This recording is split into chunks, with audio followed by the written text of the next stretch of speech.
first one is like, the investments obviously are hampered by macro factors. And what do you think of Trump and his policies and his recent feud with Elon Musk? I think it's man, it's very interesting. I think that's the apt word I can use, because I don't want to use a different word, because I have a lot of American guys as my LPs, and I don't want to piss anyone off. But I think, well, there's a whole economic term behind Trump now, which is called Trumponomics, which is literally looking at the behavior in which Trump is acting and why it's resulting in the things it is, and it's being able to move the market in the way it is. I think it's part genius and part very erratic, in the sense when we look at the trade deal, right? And this was something Obama wanted to do. This was something Biden wanted to do, right? But no one was able to really bring people on the table together.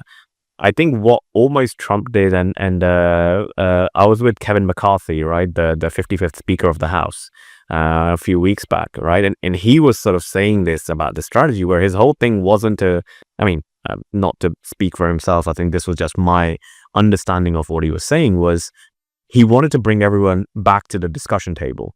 And the only way to do it was just ruffle the feathers to such an extent where everyone goes, whoa, whoa, whoa, what the hell is going on? I need to come. Right. And that's exactly what he did. And France came flying in, and UK came flying in, and India and Russia and Ukraine, and there was, within 1 week, at the exact same oval table, he'd done like 7 or 8 different interviews with some of the biggest presidents and world leaders. And that was the whole mission behind it. It was to be so moving, the market just goes, what the hell has happened? I need to go speak to him. And then they could start negotiating from there, right? You throw the worst out there, and then you start bartering down to what's reasonable. So from that point of view, I think he's a bit of a marketing genius, and I think his team knows what the hell they're doing.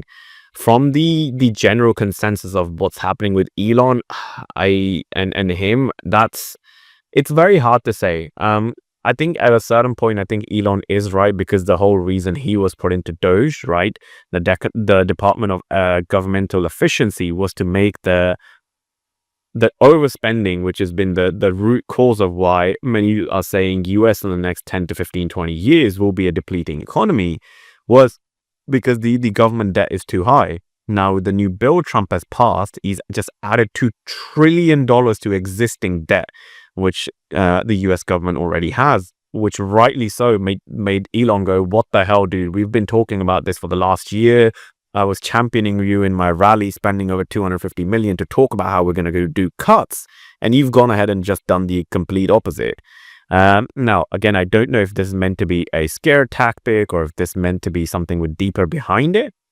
But I think it's very erratic. So I think part of the advice, so a lot of family offices, earlier in the year were like, this year, we're just going to watch, right? We're not investing, or like we're going to be very opportunistic. And a lot of my LPs pulled out as well. And it was really frustrating, because they were like, we're just too unsure. This guy, says something and the market depletes 30%, and then says something else and the market goes back up, and we just can't take that risk, right? Especially when you've got a few $100 million in your bank account, right? It's not like you're dealing with a couple quid.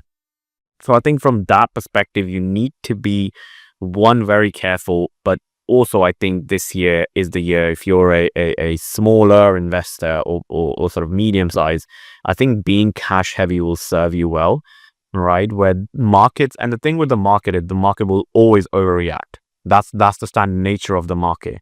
It has happened from day one, right? Because there's too many followers in the market, right, who don't understand the market, but will see a signal and will go with that. So when you see the market bleed, pick it up, right? And when you see the market soar, sell it. That's just been the general principle. That's the Berkshire Hathaway 101, right? Charlie Munger sort of talked about it for years and years before he passed away. So from that perspective, I would say for Trumponomics, be a bit more cash heavy, but also be very eye open and careful of who is he hanging around with, right? And this was this picture as Trump was getting inaugurated, or sort of winning his last sort of tours towards the end of December, early January of this year. And there were 3 or 4 CEOs with him, which have seen the most growth. Obviously now the things have sort of come back down, but one was Tesla, so Elon was with him. The guy from Nvidia was there. I forgot his name. The lady from AMD was there, and the CEO of Palantir was there. And all four of these companies this year have been on an absolute blast, right? And obviously things have sort of slightly come back down, but I'm very sure they will go back up, right? So notice who Trump is hanging around with. What is he sort of trying to doing? He drops a lot of clues. So if you can be one step closer to him, and you know the thing of you're 7 connections away from anyone. I think at my stage I'm about 3 away from everyone, but not everyone has that access. But even if you can get to 6, right, or a 5, you will get a better understanding of how things are moving, and you can then make that 1% better decision, which will be worth everything. Well, that's a good angle to look at it, and yeah, I kind of really like it. Nice.